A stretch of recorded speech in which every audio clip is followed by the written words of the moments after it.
Drink this every single day until you don't have joint pain anymore. If we talk about joint pain, just because someone has inflammation in the joint doesn't mean they have arthritis. If you're eating things that are going to negate or even cause inflammation, this little remedy that you take to counter that is not going to work. Before I talk about what you need to add into the diet to resolve your joint pain, let's talk about what you need to avoid in the diet. Sugar, so high fructose corn syrup. If you're doing too much of that, you're going to literally put fire into your joints. The second thing is to avoid this stuff right here, seed oils. Seed oils like corn oil, soy oil, canola are very high in omega-6 fatty acids. It creates more inflammation versus the omega-3 fatty acids, fish oils, cod liver oil, that's very anti-inflammatory.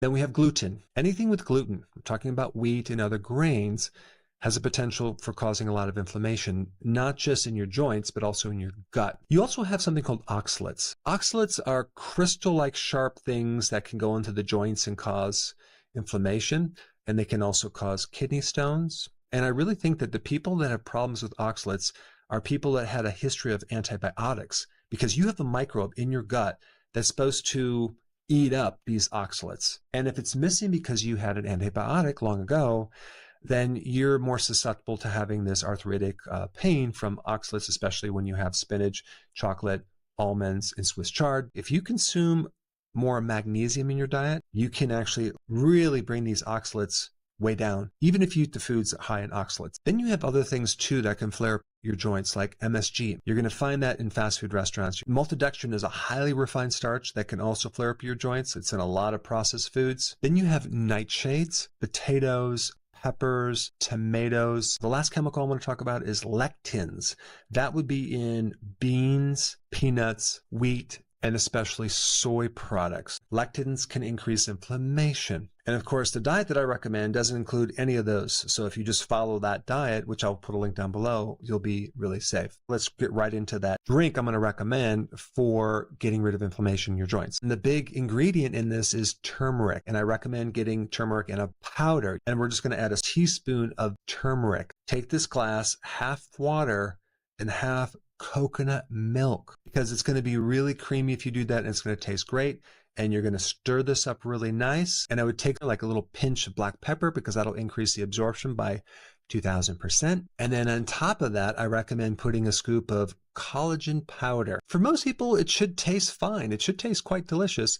For some people, you might need to add a couple drops of liquid stevia if you really need to, but I think you'll just like the taste of it. It's kind of a creamy, aromatic turmeric flavor with a little taste of coconut, but that is going to be the shake, and you want to drink that down every single day. And for some people, they actually heat it up a little bit, not too hot, just so it becomes nice and warm, and they might drink that as a nice warm drink. It really doesn't matter if you're having it in the morning and at night, but I do recommend for most people have it in the morning. That way you can kind of be pain-free all day long. The thing you need to realize is turmeric compares in effectiveness to ibuprofen and other non-steroidal anti-inflammatory drugs. If you take turmeric in the supplement, I would recommend 1,000 or 1,500 milligram doses per day. But turmeric inhibits at least 4 major inflammatory pathways. And then the black pepper increases the absorption. And then there's also great things in coconut too, especially being a nice fat to help this fat-soluble compound be absorbed even more. And of course, the collagen can help build up your joints on top of everything else I talked about. Now let's talk about Boswellia serrata. In research in 2018 in the Phytomedicine Journal, Boswellia serrata showed significant joint pain relief and as effective